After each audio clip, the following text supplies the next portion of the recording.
दिवाली की पौराणिक कथा। एक पौराणिक कथा के अनुसार एक गांव में साहूकार रहता था। उसकी बेटी हर दिन पीपल के पेड़ पर जल चढ़ाने के लिए जाती थी। जिस पीपल के पेड़ पर वह जल चढ़ाती थी उस पेड़ पर माँ लक्ष्मी का वास था। एक दिन लक्ष्मी जी ने साहूकार की बेटी से कहा कि वह उसकी मित्र बनना चाहती हैं। लड़की ने जवाब में कहा कि वह अपने पिता से पूछकर बताएगी। घर आकर साहूकार की बेटी ने पूरी बात बताई। बेटी की बात सुनकर साहूकार ने हाँ कर दी। दूसरे दिन साहूकार की बेटी ने लक्ष्मी जी को अपनी सहेली बना लिया। दोनों अच्छी सखियों की तरह एक दूसरे से बातें करती।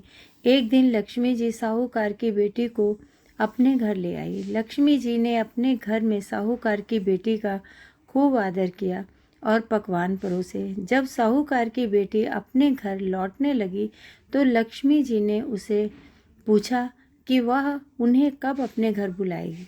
साहूकार की बेटी ने लक्ष्मी जी को अपने घर बुला लिया, लेकिन आर्थिक स्थिति ठीक न होने के कारण वह स्वागत करने में घबरा रही थी कि क्या वह अच्छे तरह से स्वागत कर पाएगी। साहूकार अपनी बेटी की मनोदशा को समझ गया। उसने बेटी को समझाते हुए कहा कि वह परेशान न हो और फौरन घर की साफ सफाई कर चौका मिट्टी से लगा ले। 4 बत्ती वाला दिया लक्ष्मी जी के नाम से जलाने के लिए साहूकार ने अपनी बेटी से कहा।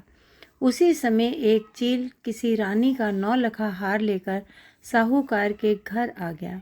साहूकार की बेटी ने उस हार को बेचकर भोजन की तैयारी की। थोड़ी ही देर में माँ लक्ष्मी भगवान गणेश के साथ साहूकार के घर आईं और साहूकार के स्वागत से प्रसन्न होकर उस पर अपनी कृपा बरसाई। लक्ष्मी जी की कृपा से साहूकार के पास किसी चीज़ की कभी कोई कमी नहीं हुई। एक पौराणिक कथा के अनुसार कार्तिक अमावस्या के दिन भगवान श्री राम वनवास काटकर और रावण का वध करके अयोध्या लौटे थे। तभी भगवान राम के अयोध्या आगमन पर लोगों ने दीप जलाकर उत्सव मनाया था। तभी से दिवाली मनाई जाती है। एक अन्य कथा के अनुसार एक नरकासुर राक्षस था। राक्षस ने अपनी असुर शक्तियों से देवताओं को परेशान कर रखा था। इतना ही नहीं, इस राक्षस ने साधु संतों की 16,000 स्त्रियों को भी बंदी बना लिया था। नरकासुर के बढ़ते अत्याचारों से परेशान देवता और साधु संतों ने भगवान श्री कृष्ण से मदद मांगी। उसके बाद भगवान श्री कृष्ण ने कार्तिक मास में कृष्ण पक्ष की चतुर्दशी को नरकासुर का वध कर देवताओं और संतों को उसके आतंक से मुक्ति दिलाई। दिवाली को लेकर धार्मिक मान्यता है कि इस दिन भगवान विष्णु ने राजा बलि को पाताल लोक का स्वामी बनाया था और इंद्र ने स्वर्ग को सुरक्षित पाकर खुशी से दीपावली मनाई थी।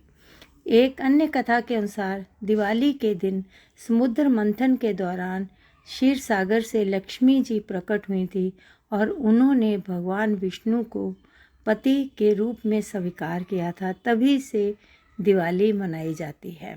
आप सभी को दिवाली की हार्दिक शुभ